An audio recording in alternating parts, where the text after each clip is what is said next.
Hey, good evening. I was literally waiting for you to say something, man. I was doing some. I was looking down and then I don't know. I was distracted. Never mind. Hey, good evening. How's everyone doing? I had to sit. You guys had that flag going. I had to sit back down. Yes. So, hey, welcome back to another episode of the Scuttlebutt Podcast, where we sit down every Sunday evening. This is a pre-recorded show. We sit down every Sunday. Sorry, my bad. This is not pre-recorded. It's not at all. Hey, yeah, we sit down every Sunday and we talk to a veteran and get their life stories. And we hope to, as people are watching or listening, we hope that people are donating money, because what we do with all the money that is generated through the podcast,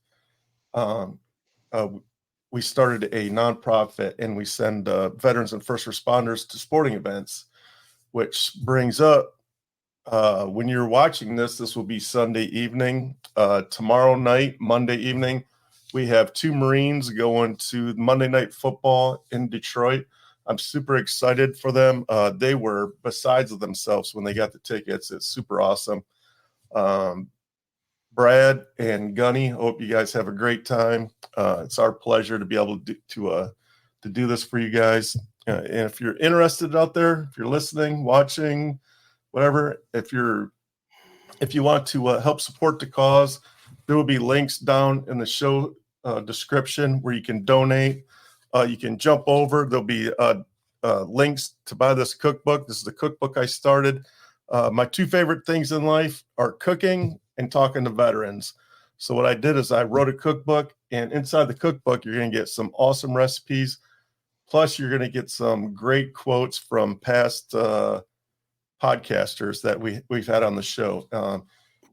But all of it, all the money goes right to the nonprofit sending veterans to sporting events. And we appreciate your support. It's been going great so far. If you can donate $1, go ahead, and we really appreciate it. But I think that's all I got. You have anything before we get into Mr. Turp there, chat? I was just checking out your new background and that fantail on that carrier, man. That thing so I hope that's not too much. I hope it's not distracting, but I just know it's a little, because like, dude, I'm a squirrel already, and I'm like, you're squirreling on me. Ooh. So no, it was really good. The software that I use for podcasting, they came up with a new feature where you can actually have a video playing in the background instead of a static image. So I went out and grabbed a video of the fleet sailing the world, and I put that back there. So what amphib group is that? So I don't know. It's the be honest with you, I just grabbed it last night and put it together real quick, but I'll find out for you. Yeah, no, because when I was when I was aboard a Navy ship, not when I was in the Navy, we were in amphib group 6. So we had destroyer, we had an LHD, an LHD-3, an LSD. We had a submarine out in front. It was pretty cool doing gator squares in the med. It was pretty cool. Yes, it is pretty cool. It's pretty amazing to watch. I don't really have anything. I got one thing. November 4th is the Veterans Day Parade. If you're in Murfreesboro, the Veterans Day Parade will be at 9 o'clock at the VA, Alvin C. York in Murfreesboro, Tennessee. Yes. So, hey, that's a great point. Veterans Day is right around the corner. So make sure you get out and you see somebody wearing a hat or a shirt. Make sure you thank them for their service. And it's my birthday on the 7th. And it's the Marine Corps birthday on the 10th. So nobody cares about that. Nobody cares about that. Really? Seriously? Really? Have you seen Facebook recently? Yeah. Because it's like every other thing is like, 248 years. Yeah. Marines are way over the top, man. It's like, oh my God, yes, we know it's your birthday. Cool. Carry on. Not like you do that with the Carl Vincent. Tell me I'm a liar. You're a liar. Yeah, right. Sorry. Hey, I love your ship too. I never went on a big carrier, but I love aircraft carriers. That's why I'm super excited to sit down with Mr. Turp tonight, because this show is going to be awesome. Yes. So a couple weeks ago, reached out to a F-14 group on Facebook and said, put it out there. Hey, if there's any pilots or Rios that are interested in telling their story, please reach out. Turp's wife reached out and said, hey, I think my husband would be interested. And I was like, hell yes, let's get this going. So without further ado, I'd like to introduce Mr. Turp. So, sir, I just want to let you know you're our very first F-14 pilot on the show. We've had F-18s, 2 F-18 pilots, a U-2 pilot, and I think that's it. That's it. Yeah, that's it. Yeah. So you're our 4th pilot. And I appreciate it because back in my day, the Tomcat was the plane of all planes. You know, it was a beautiful plane watching it take off a carrier. So I can't wait to hear your stories. Well, it was an honor for you to ask me, number one. Number two is I'm an old Tomcat pilot. I was introduced to the Tomcat pilot back in 1975. I was fortunate enough to be one of 2, let's say, ensigns out of the advanced jet training to be selected to fly the F-14. And we were selected because we were top of our class, but also to make sure that it was available for other people out of the pipeline to fly it. So we were the prototype to fly it. If we succeeded, then they would start allowing more of the advanced jet people out of training command to come in and fly it. So it was an honor. And I think a lot of things that happened in my life has all been, it's all been someone looking over me. Let's put it that way. Yeah. When I give you a background a little bit, my brother was born in 46, went through high school in 64, went to college, and I was drafted immediately. And fortunately, they didn't take me because my brother was already in Vietnam. And due to the World War II situation where you only had one brother and no other family members, that they weren't allowed to take me as a veteran. I mean, as a new recruit for the military. So I was fortunate to finish college, and I think my brother may have saved my life. I was fortunate to finish college, and then I went to teach school at an Air Force base, which I was not an Air Force person. But then at about 4 years into it, going into my 4th year, I ended up picking up a young kid that had problems in school, and their parents allowed me to mentor them during the summer. And I finally decided that he wanted to not go back to school. So I said, you got the military. So I got the Army, the Marines, the Navy to come out and visit with us, and he decided to go with the Navy. So I took him in to be signed up. And when I was waiting, AOCS, Aviation Officer Candidate School, one of the gentlemen come down and said, you thought about being interested in it? I said, well, I don't know. So he says, once you take the test and if everything goes fine, we'll get you a class so you don't have to make a decision until that specific time comes up. I said, well, man, I'm making big money. I'm making almost $5,000 a year teaching, which was not much back then in about 1972. And he said, well, even if you don't make the pilot program, you're going to make a heck of a lot more as an officer in the enlisted program. So I went ahead and decided to do that. And if it wasn't for me mentoring a young kid to go into the Navy, I would have never even thought about the Navy. Yeah. So in 72, I went into the Navy. Yes, go ahead. I was just curious. Had you ever flown an airplane before? No. As a civilian, like a little Cessna or anything? You hadn't? Well, I think I flew one time. My dad was, we didn't have a lot of money, let's put it that way. And thank God I had a scholarship for school, or I probably would never be able to go to college. But I think I may have flown one time back in the early 60s.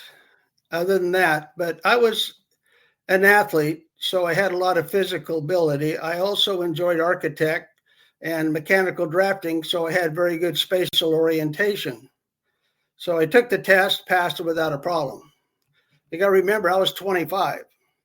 25 was a cutoff date for pilots. If you're over 25, you couldn't be a pilot. So I went to Pensacola, went through their program. Unfortunately, I had an accident. I separated my shoulder playing football. And so they kept me back a class. Now, this is all going to come to fruition in a minute. They kept me back a class for about 3 weeks to a month. Then I finished that, went to basic prop. I was fortunate enough to finish that.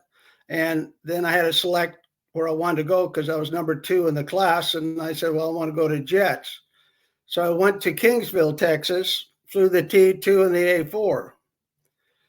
Now, when I graduated from Kingsville, the A-4, let's put it that way, that was the first time they opened up the F-14 program. Before that, they never had it open. So all those situations that brought me into the F-14, something was looking over me, because if I was 2 weeks or 3 weeks earlier, it would never have happened.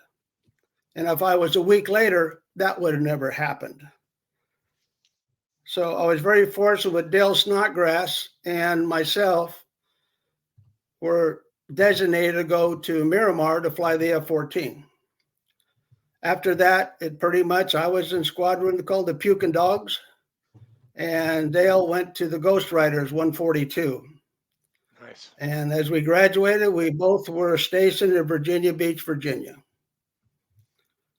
And that's pretty much where I went at that point. After a couple of cruises, then at that point I went back and being an instructor at Virginia Beach, and then went to VF-11 and as a safety officer. Wow. So that's it in a nutshell, guys. Yeah, so how'd they get the name Pukin Dogs? Because that's a great name for a squadron. Well, the Pukin Dogs were around in for a long time in World War II. Okay. I have a sample of it right here. Is one of my coffee cups. You can see that it's a dog with the wings on it. Yeah. On the top of it. And unfortunately, again, we don't want to get in politics, but somewhere along the line, they told them that we couldn't use the Pukin Dogs because it was politically incorrect. So they went back to the dogs, and then finally 8 years later, the commanding officer said, bullshit, I'm going to go ahead and we're going back to the Pukin Dogs. Amen. Good. Yes. So after you got out of the Navy, did you still fly? Did you get into aviation after the military? All right. Well, when you're flying a Ferrari, okay, it's awful hard to go back to a Volkswagen. And you got to realize the F-14 is a fighter. It's not a transport airplane. Number 2, our normal hours of operation, if you're airborne, is 1 hour and 45 minutes. So you don't build up a lot of time. Even after, let's say, 5 years of flying it, I barely got, which I have a plaque on it, 1,000 hours of the F-14. Well, some of these guys that fly transport will have 1,000 hours in a year and a half or 2 years, because they'll be up to 6 to 8 hours at a time. So most of the pilots you see out there, unfortunately, and it's not fortunately, because they're good pilots, they usually come from cargo or from the military that had big airplanes that flew for a long time. But in general, the most dangerous part of any operation is takeoffs and landings. The rest of it is pretty much computerized. Hey, Dwayne. Yeah.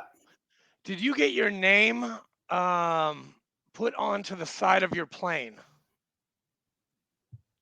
like Turp? Oh wow, or that's a really a funny story. Okay.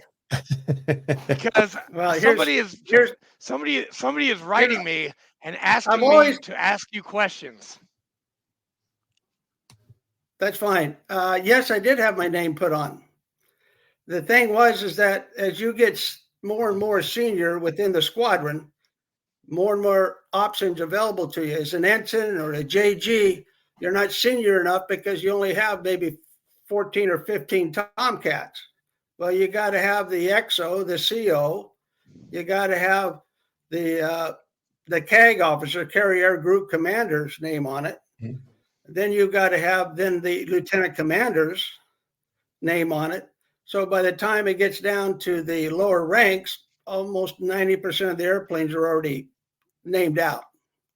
So there was a cruise going down, a friendship cruise going down to Brazil, which I was very fortunate to Rio de Janeiro. And I really enjoyed that. But on the way down there, they say, guess what? you finally become senior enough as a lieutenant. We're going to put your name on it. I said, oh, God, I can't wait to get to port and have my name there and me have a picture of it. Okay. Well, 3 days out, we never fly our own airplane. We fly whatever airplane's available. It's not like you own an airplane. You just rent it for a while.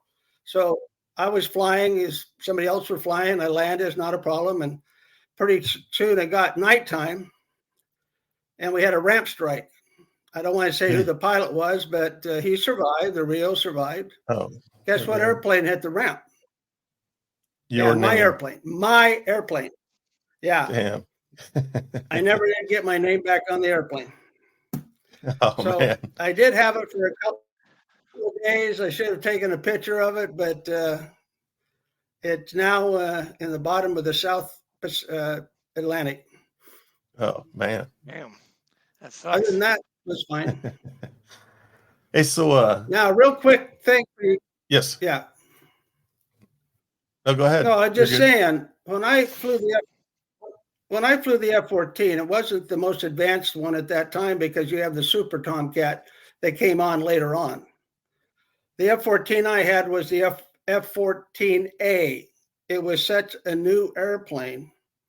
I have a NATOPS next to me that if I opened it up, they told us every time you took off, this may be what we think is going to happen, but if it doesn't happen, come back and tell us.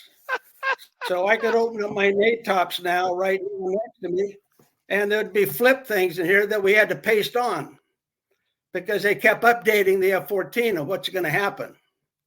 That's how young it was. So every time we took off, we had to test certain things out. If it didn't come out the way it should be, we came back and write a report up, and then they sent us a sticker to put on it, and we put tape on it and said, okay, no, this is not how it works. This is the way it should work. So it's the F-14 NATOPS I've got is pretty old, and it's really neat because it's got a lot of adjustments to it. I bet. Yes, sir. Hey, yeah, go Turp, Chaplain. Top speed for the F-14. Yeah. Yeah, we're getting into the good stuff now. Yeah. How fast you get that bad boy going? Well, it was designed to work at 2.4 or 2.5. It had to reach those parameters before it was accepted. Okay. Wow. But that's when it was clean. By the time we normally flew the F-14, we had two Sparrows and two Sidewinders most of the time on it. Yeah. Because anytime you add attachments to an airplane, you got drag. So you had limits. Eventually, when you're aboard a carrier, which I was aboard the America and the Kennedy, a lot of times we'd fly with one or two Phoenix missiles, which is the AIM-54, which is pretty darn heavy.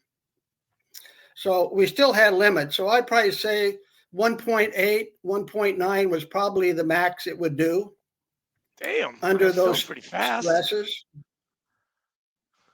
Wow. You don't notice it at that altitude.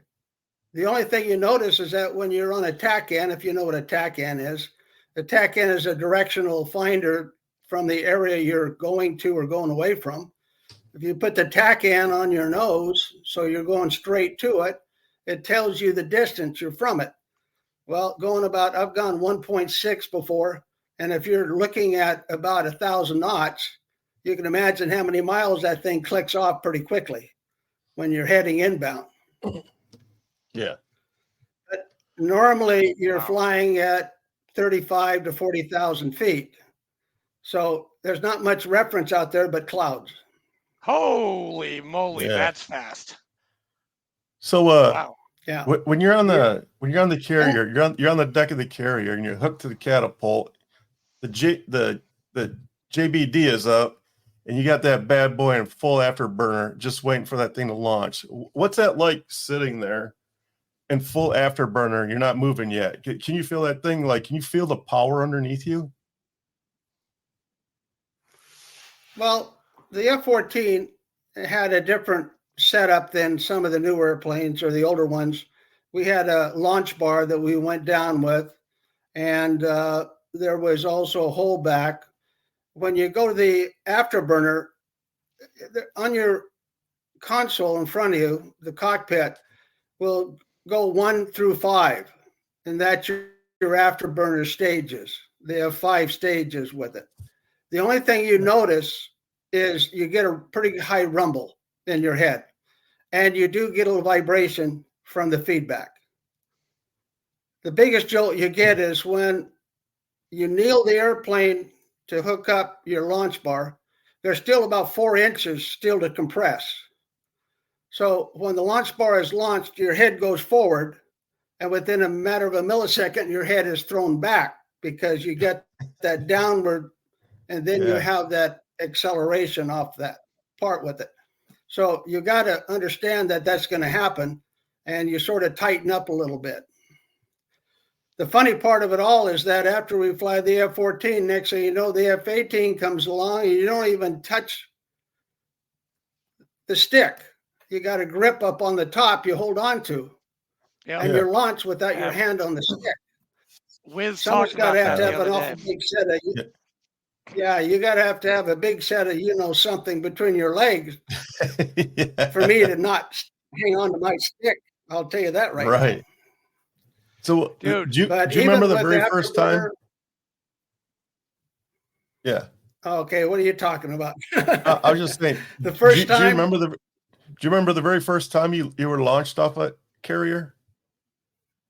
Yeah, believe it or not, it was back in Kingsville, Texas. The T2, the trainer, we had to land aboard a carrier, and believe it or not, it was the old Lexington straight deck. So we did 2 or 3 touch and goes, and then we landed, and then we went right up to the catapult, and we were launched off. To be honest with you, I think the catapult launch is more exciting than any trap I've ever had, or carrier landing. Yeah. Because it is an exciting experience to be thrown at that speed off the front in such a short period of time. Thank goodness it's not like the old World War II where you drop below the deck and then you hope the guy flies out of it. Most of the time, you're level with the deck when you take off and you climb. Wow. Unless you get a cold cat. I have never seen one of those before. Yeah. Do you remember what? But there's other experiences, Yeah. There's other experiences that day landing is pretty, uneventful. Night landing, it's a little different. Yeah. Night landing, I remember the first time I went out at night because we did that off of Miramar for the F-14. I can't remember. I landed on 6 different carriers, but I can't remember that carrier because sometimes they put down, you had so many traps if they didn't tell you what aircraft carrier you landed on. So we went out there, and unfortunately, they had a lot of people that couldn't land on it because of the weather was so severe. And the deck was pitching, so you had to listen to your LSO. You 1 minute the ball's off the top, next minute the ball's off the bottom, and he keeps saying, keep coming. And it's a little nerve ending saying, hold it here. I can see the bottom and I can see the top. So what do I do? So you have to believe in your LSO, landing signal officer.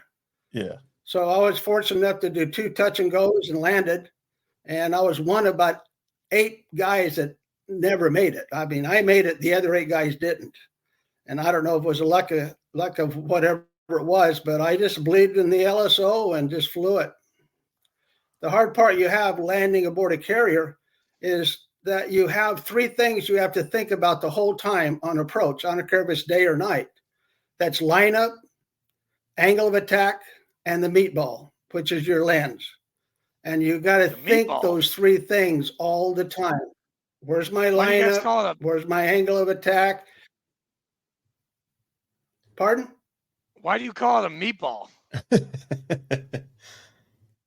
Well, the meatball is the Ferenz lens. It's a T, you know, it's a basic T. So if it's right in the middle of the T, it's yellow. We call that the meatball.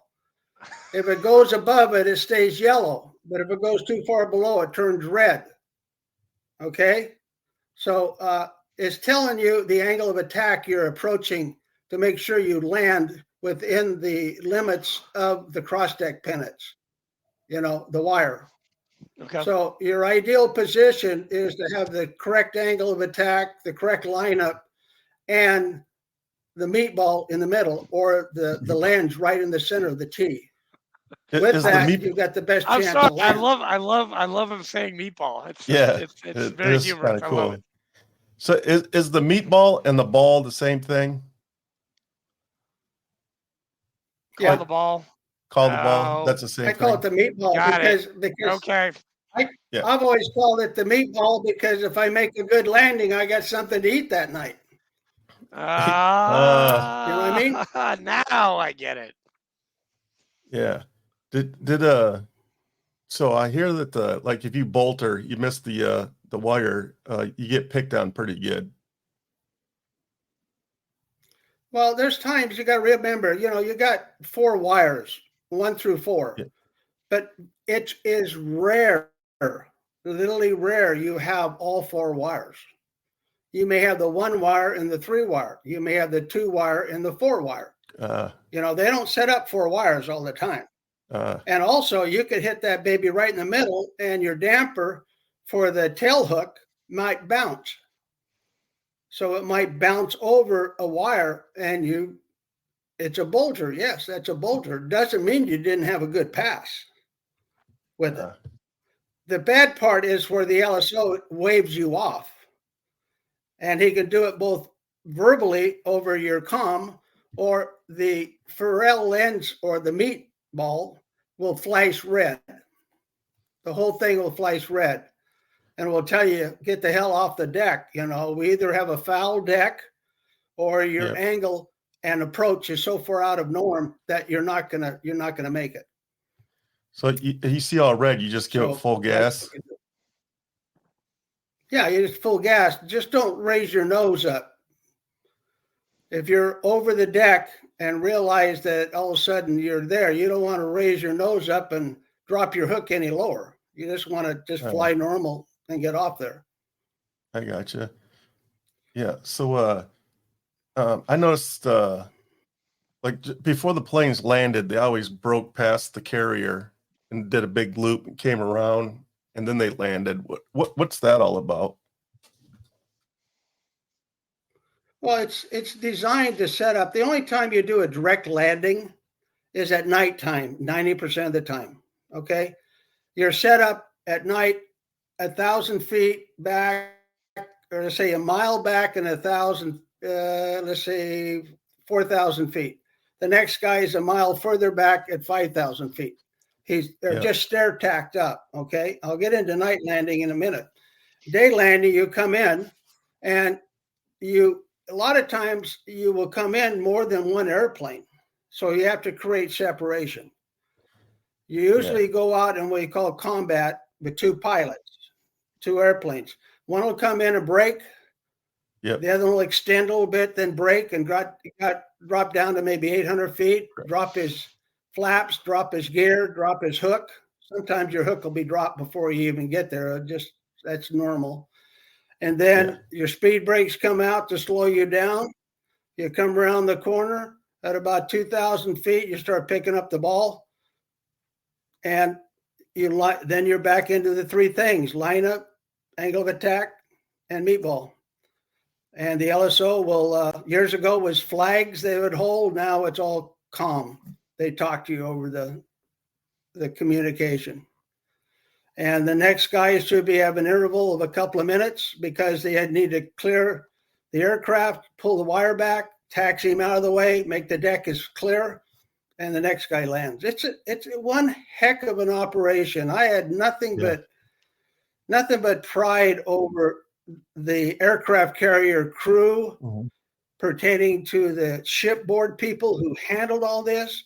I mean, it is amazing if you're ever aboard a carrier during flight ops, how they can effectively, efficiently land you, taxi you, park you, get you the hell out of the way for the next airplane. I mean, it's amazing.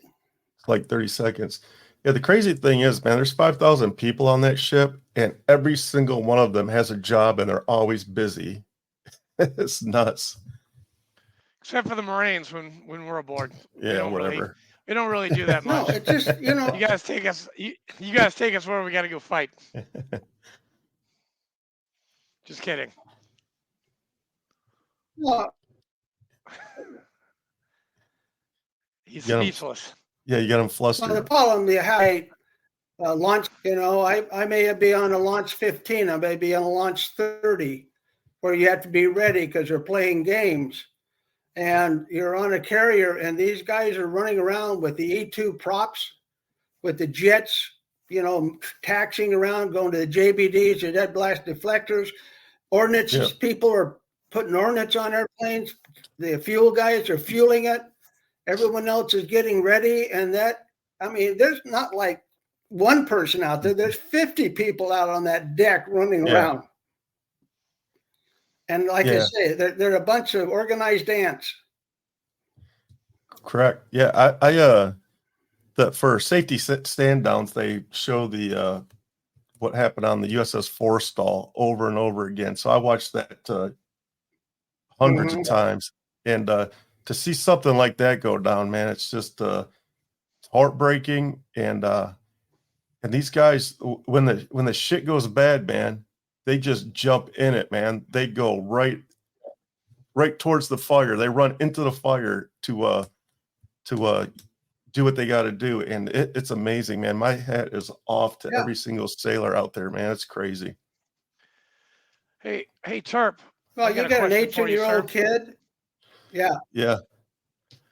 What about the weapon systems on the F-14 versus what they used in World War II?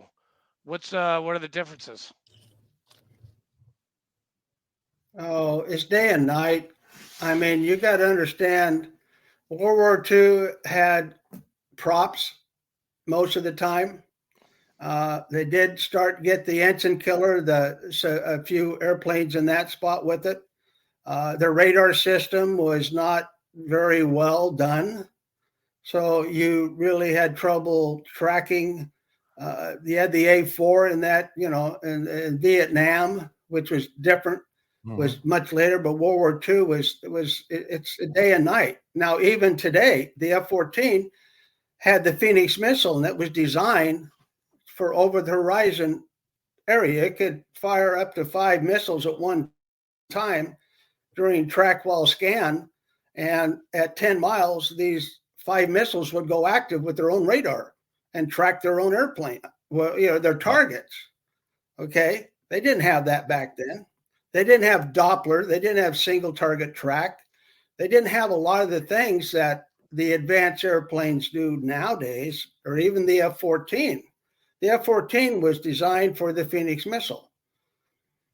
And the Phoenix missile was a heck of a deterrent because back then Russia was still developing a surface-to-surface missiles. And I don't want to get into that. I don't know if it's still top secret, if it's, you know, whatever it is.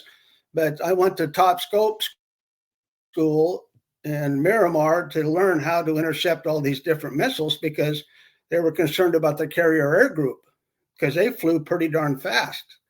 So you had to learn how the Phoenix could intercept them. You couldn't intercept them with guns or a Sparrow. They're flying too fast with it. But in general, I was fortunate that we only had, the only thing I was involved with was the evacuation of Lebanon, which wasn't much of an evacuation, to be honest with you. The carrier was there, but they got the guys out. But the weapon system is far more advanced. The only thing that's still there is the machine guns or the Gatling gun aboard an airplane. Did they let you fire off any of these weapons just for practice? Like, how does that go down?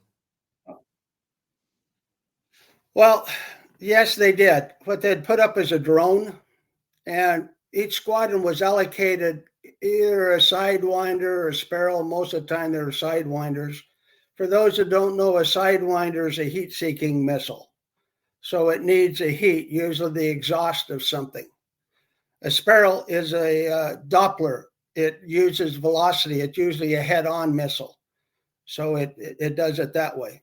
A lot of the missiles that we were allowed to shoot were sidewinders. So they'd put up a drone, make it run in circles, and you'd get in a tone. And the word was called Fox 2. Fox 2 said you'd fired a sidewinder. And at that time, of course, a drone can turn so fast, it's amazing. So by the time the sidewinder acquired it, because you'll get a buzzing sound in your ear, like it'll tell you it's on the heat. You fire it, you say, Fox 2, and within a matter of 2 or 3 seconds, that drone is turned so fast that you break lock. They don't want you to shoot it down. It costs too much. So Right. But at least you can track it. Yeah. So there wasn't a lot. I don't remember of any squadron ever shooting a Phoenix. So, your targets are limited. They don't want to set up a drone or a unmanned aircraft for you to shoot out of the sky. It costs too much. Right. Yeah. So you guys had drones back then? Not the drones we know of now. Yeah. Not the drones that could carry weapons. Right. Yeah. It was just a drone airplane of some type. Yeah. It's still they have plenty of unmanned those. craft, Yeah. man. So what's it like breaking the sound barrier? Can you feel it? Do you know that you're breaking it? Can you hear the explosion? No. Breaking the sound barrier is usually a situation that's going to happen at different altitudes because the air density, you may have to fly 600 and some odd knots pretty much at the surface to break the sound barrier. But when you get higher, because of air density, you can break it at maybe 550 knots if you're at 40,000 feet. Okay. You can be 660 knots, but it doesn't take a lot of fuel to get there. You follow me? Air density creates friction. So the F-14 was designed, as you know, for the wings to sweep. They're at 23 degrees when you take off. And then as you accelerate, the central air data computer would then program it based on your airspeed, angle of attack, and it would program the wings back for the most efficient aerodynamics of the airplane. And it would go all the way back to 64 degrees. Okay. 64 degrees as you get approached about 0.8. And then about 0.9, you had what we call canards that came out just in front of the pilot. And they're just little wings that came out alongside of the airplane that stabilized the vertical part of the front of the airplane because all of the airflow was in the rear part. And I never felt anything.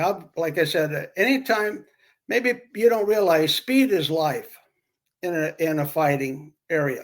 If you don't enter practice and or a fight less than 1.3, 1.4 Mach, your chances of living is not very good because by the time you turn and engage, you've already reduced your speed almost down to Mach, if not below it.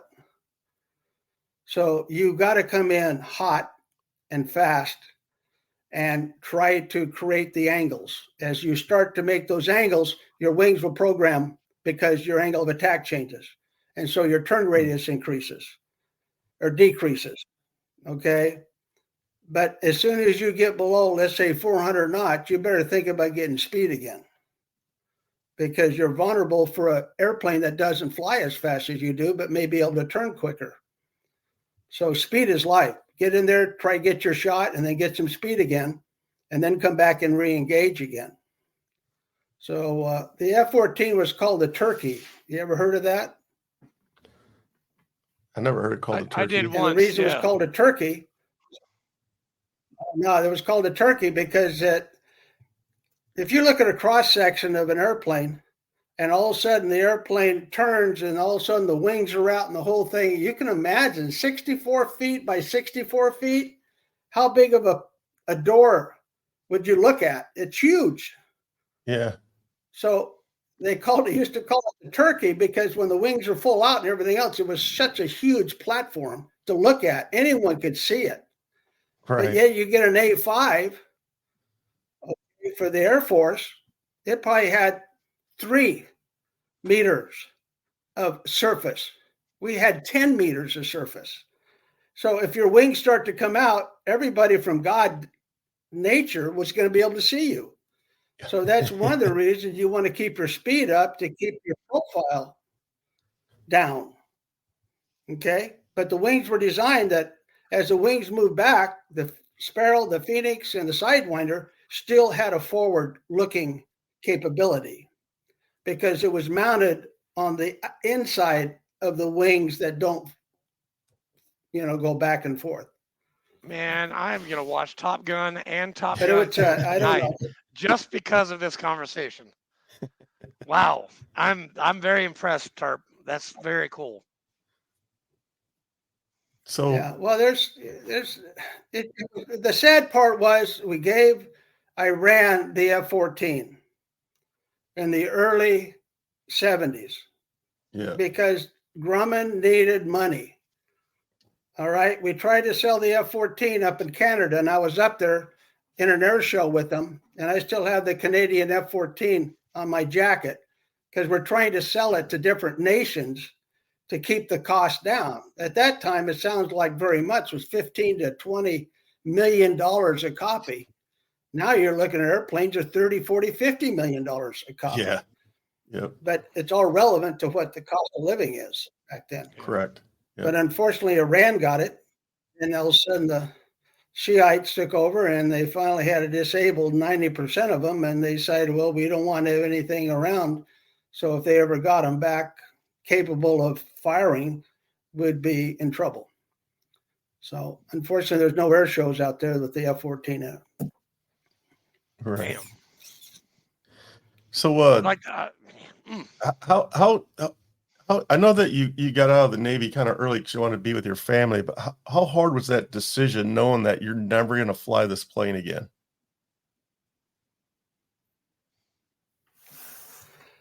Well, everyone goes through a situation when they make a job change. I don't care, or you start a new business. You have to look at more things other than just yourself. I looked at things before I ever decided to leave. Now, I have nothing but admiration for anyone that goes 20, 25, 30 years or finish and retire. Okay, I do. These people really paid the price. It's not easy being in the military. I don't care what branch you are. You're away from your family. You're not looked at a lot of times in a good light because of how the society looks at you after Vietnam. My God, my brother couldn't even wear a uniform. My wife, again, was in the military, and she had her uniform on. She thought it was a stewardess instead of an officer. I mean, I never even could stand up and celebrate our national anthem until my kids at that time was probably 1990, where they finally started to play the different service song and clapped. Before that, we didn't have any patriotism. I mean, it was really tough on everybody, okay? Mm-hmm. So in 1981, when I left, by 1980, I was starting to look at the other commanding officers, my superiors, the commanders, the lieutenant, not just lieutenant commanders, but the commanders who was the squadron, XO and CO. Next thing I know, I realized they didn't know their kids. They were gone all the time. Yep. They didn't have a family life. They had 5 different homes they had to stay in over their career. They had to move 5 different times. Now, that's awful hard on a kid growing up in schools and everything else. Their wife stood by them. Don't get me wrong. It was good. But it's like, how can you miss your kids growing up? You understand? And I did for 3 years. I missed my kids, three or two of them growing up. I didn't see them do a lot of stuff. I wasn't part of their family. And then you come back and all of a sudden you're pulling the pants on where you gave your pants to your wife and she doesn't want to give them up because she's enjoying her life too. Right. And then mom said, I can do this, but now you're the dad. So, it was a conflict. So I had to make a decision. Do I want to continue with a career or did I want to be a part of a family? And I said, I don't think I'd have a family, to be honest with you, if I stayed in, because I was going right back. I was already in a buildup aboard the Kennedy in VF-11 as the safety officer. And I said, I'm back to sea again for 2.5 years. And I have a new baby coming on. And next thing I know, I won't even see it being born. Yeah. I said, that's not for me. They don't pay you enough to go to do that. I'm sorry. They just don't. Yes. So that's the reason I made the decision that not just for my thing, I just looked at the future. Yeah, that's the same exact reason why I got out of the Navy, because I made it a point to not to have a girlfriend or anything while I was in, because it's just not fair for you or her. And so I did my one term, and I was like, they tried to talk me into staying. I was like, no, I'm going to go to school, and I really wanted to start a family. I'm like, this is definitely not, it's not a life for a family. So that's the reason why I got out. But I didn't have a cool ass job like you. So I don't know if I just figured it'd be a little bit harder to walk away from such a cool job. Hey, Dwayne, your job is really cool. Well, I got out. I did.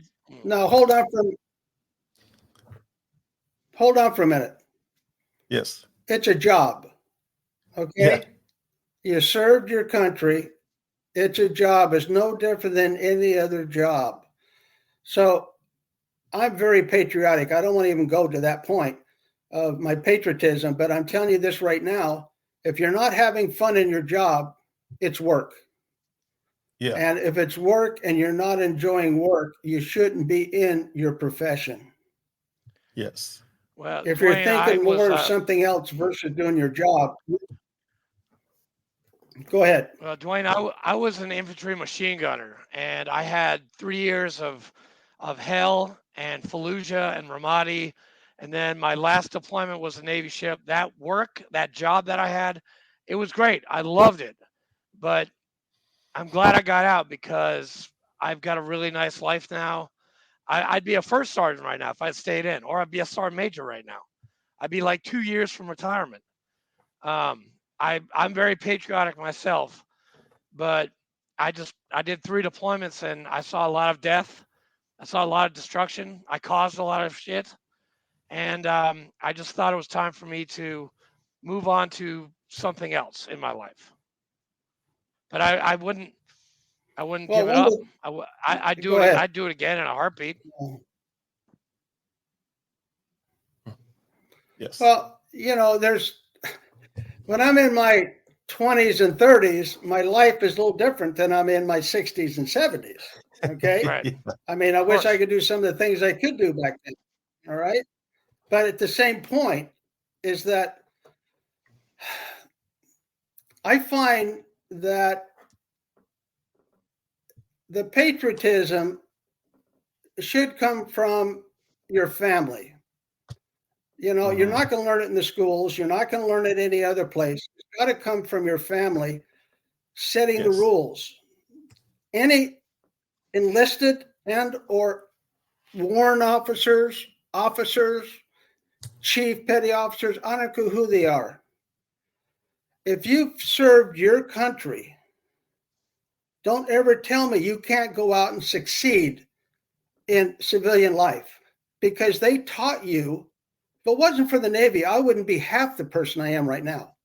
Nothing, not even half. They taught me to be the pilot in command. They taught me that I can work more than 8 hours and still survive.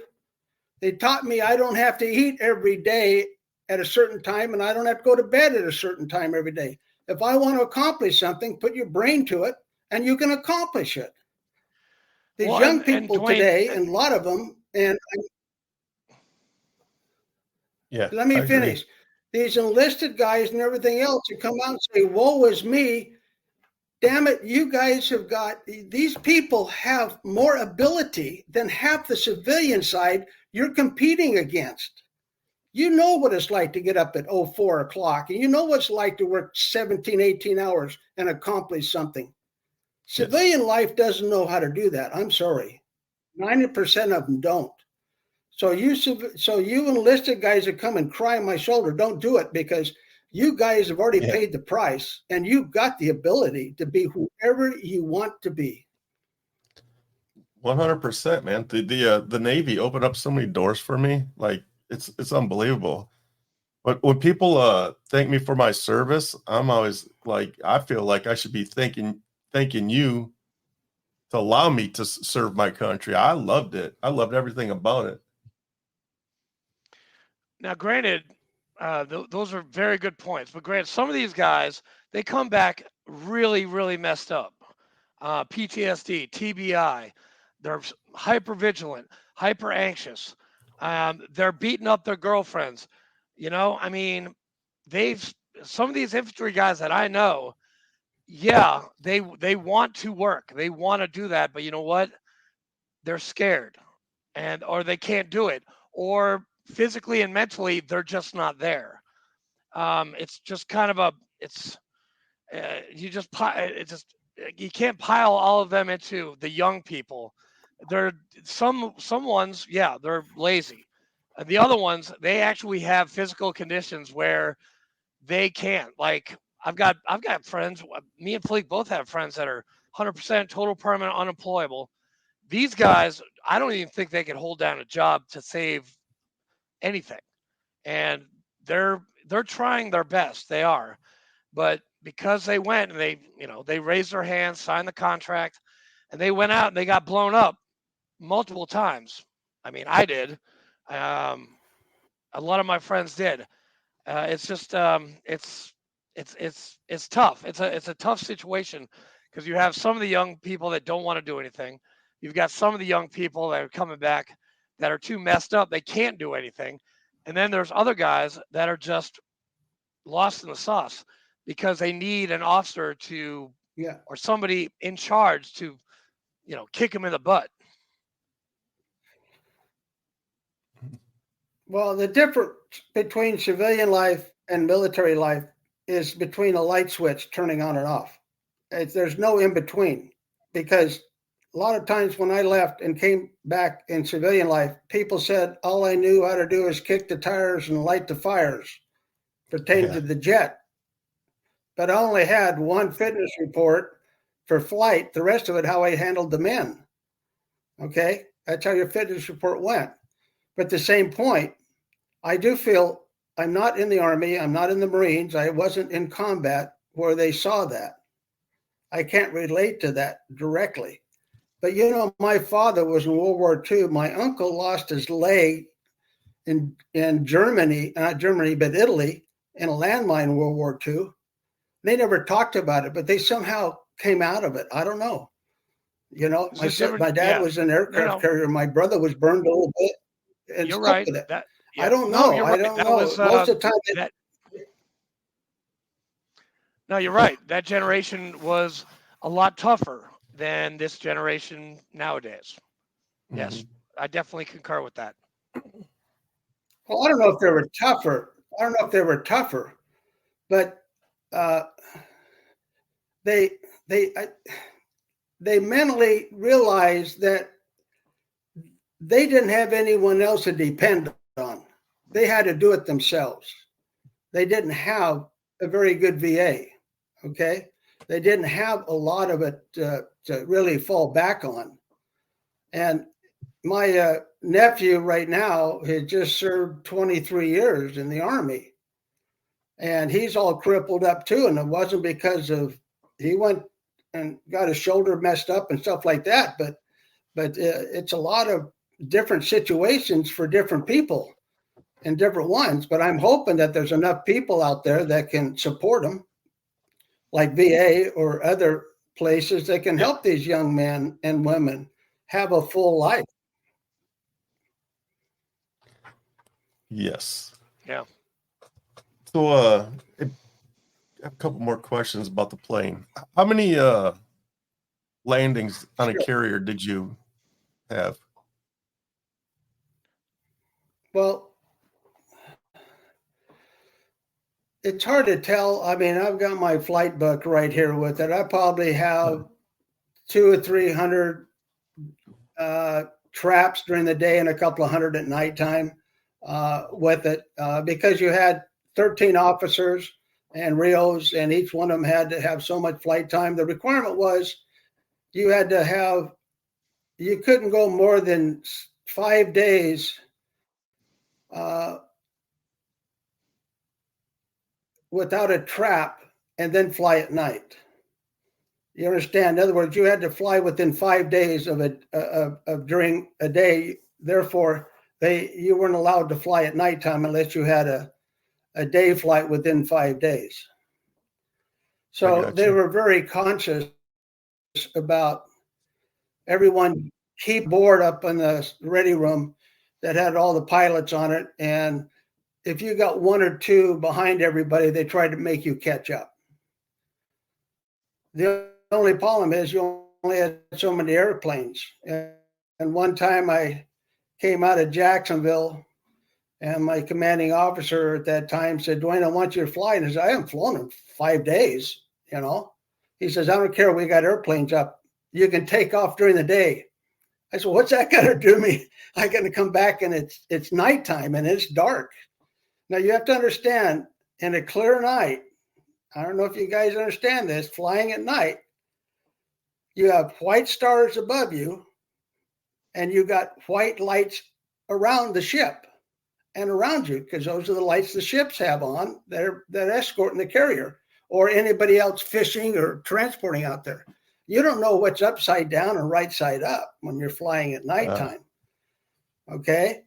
So it's not unusual to get disoriented, so you better believe your instruments. So it's not easy to fly at night as people think. I was flying out of Cuba one time on a carrier, the America, and the E-2 vectored me to intercept an airplane coming out toward the ship from Cuba. So sure enough, I vectored toward it and got a single track target on it. See, I see it, and I see its afterburner on, but I don't see any lights on it. You know, the position lights, the green and red, or anti-collision lights. And I look out and I said, "That son of a gun sees me because I still have mine on." So immediately I turned mine off. But you don't think about that at nighttime because you're used to seeing it. Even when you're outside looking up and you see an airplane go over at nighttime, you see it's red and white or red and green lights on because they're position lights. Yeah. And here I'm going against a possible MiG coming out of Cuba, and I got all my lights on. I'm going, they didn't tell me to turn my lights off when I'm intercepting a pilot. So there's a lot of stuff going. Nighttime is not that interesting flying because there's not much you can see. But you still have to intercept. We still do missions out there intercepting. I intercepted bears. I've intercepted different Soviet airplanes. And it's sort of interesting to intercept them and give them the bird. Yeah. Yes. So when you're like 400 or 500 miles away from the ship, and that ship is moving constantly, obviously, how do you find your way back to it? Well, you got two things working for you. One, in normal shipboard operation, the ship is moving, but it's not moving that much because the carriers I flew off were fossil burners. They weren't nuclear. So therefore, they didn't turn the burners up a little bit and get the hell out of Dodge. They just sort of loitered around with it. But you also had data link between the E-2, which most of the time, once you took off a carrier, 80% of the time, you weren't talking with the carrier. You were talking with the E-2. Okay. Okay. So they were the mission control. All right. And then they switched you over to the comm for the carrier, and the carrier will tell you where you're at. In other words, okay, take this bearing, come on in. This is where we're at, basically. Come back to the carrier. Your landing time is this time, so you can calculate at what speed you need to be above the carrier. Or if you're in a nighttime where you're stacked up every 1,000 feet in 1 mile, I may be back 15 miles at 15,000 feet, and they say you're pushing at 1,500. Let's say 2,200, which would be what, 10 o'clock at night. You have to be at that spot to push over. So you're doing these lazy eights or lazy racetrack. There'll be times where all of a sudden you're back here and you've got only 10 seconds to get 1.5 miles to your push time. You're in stage 5.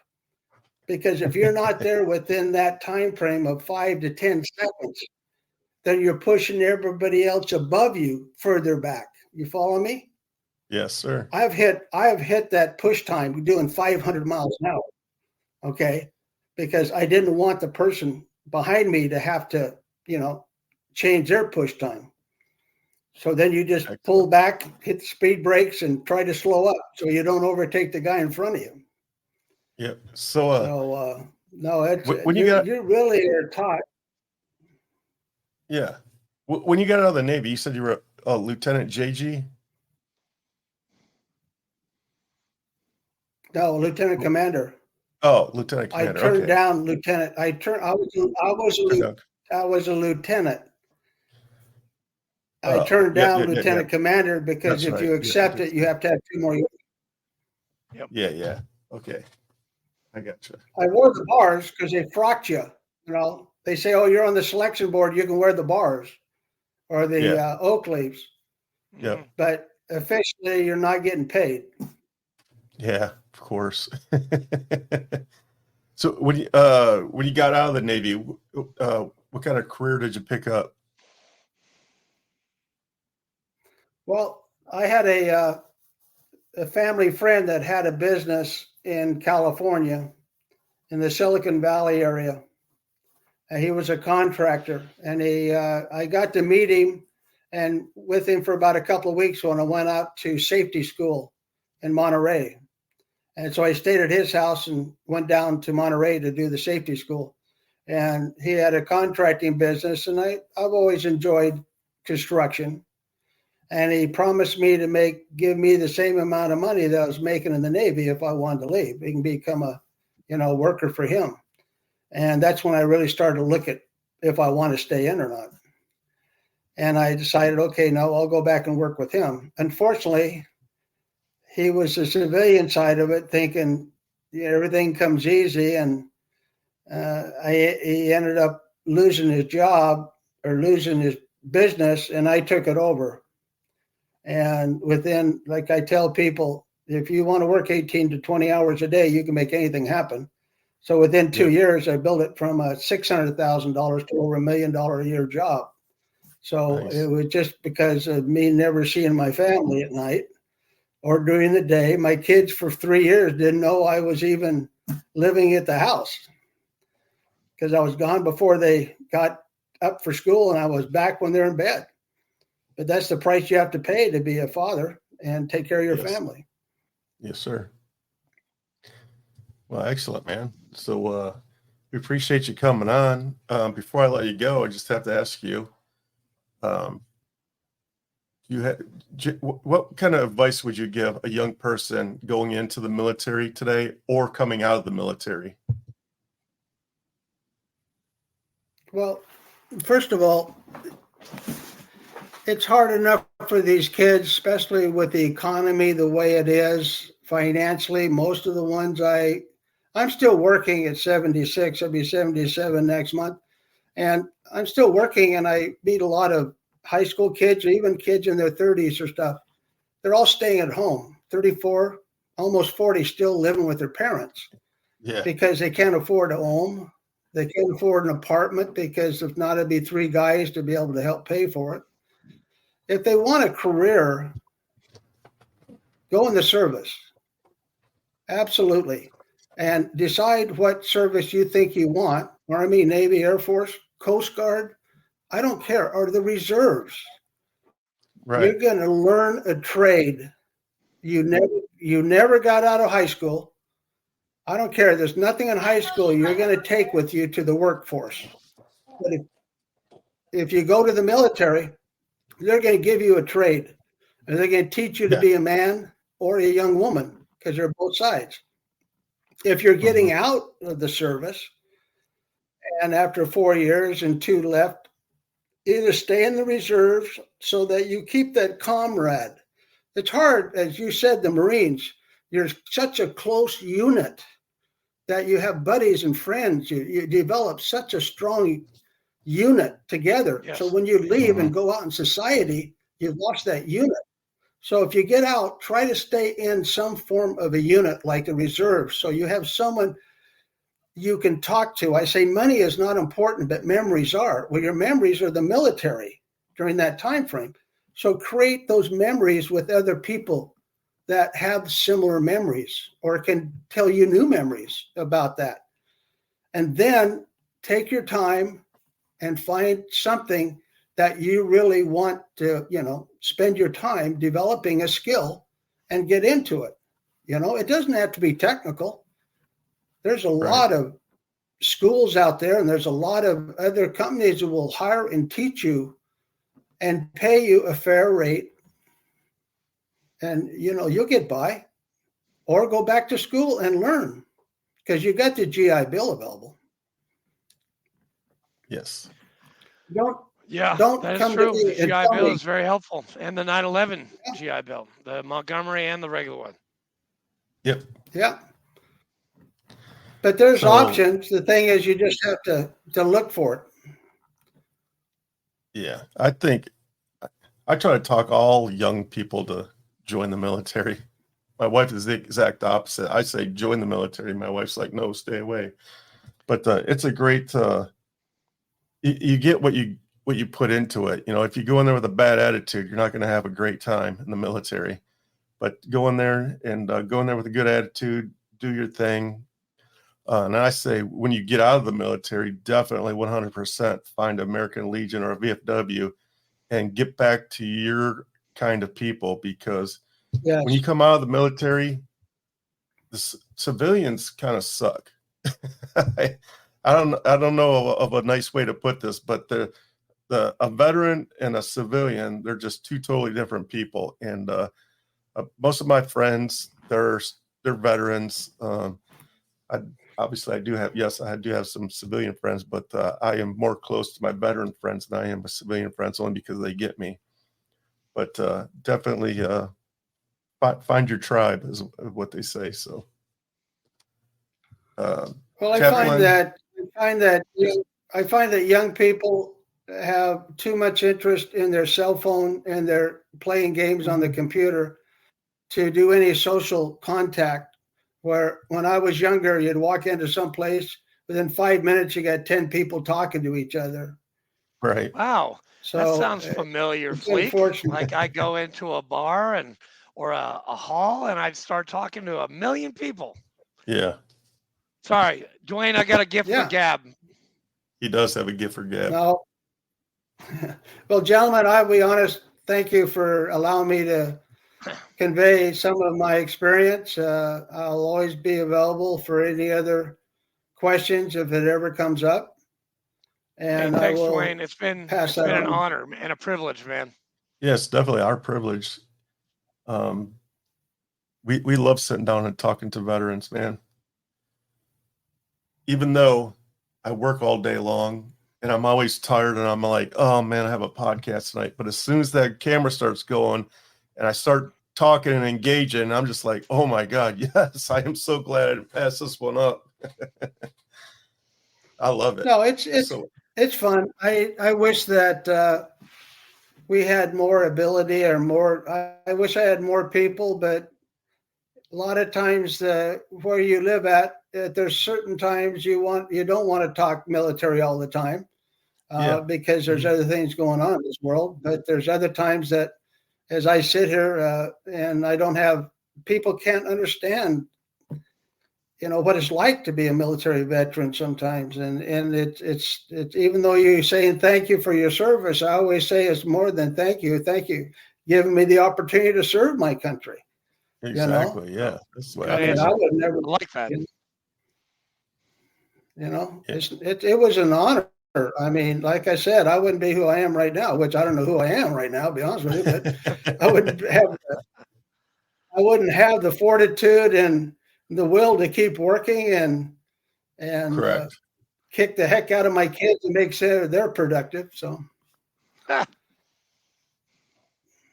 get a hold of my wife and sometime you'll have an opportunity to talk to her because she really has quite an interesting story in her own way. That would be awesome.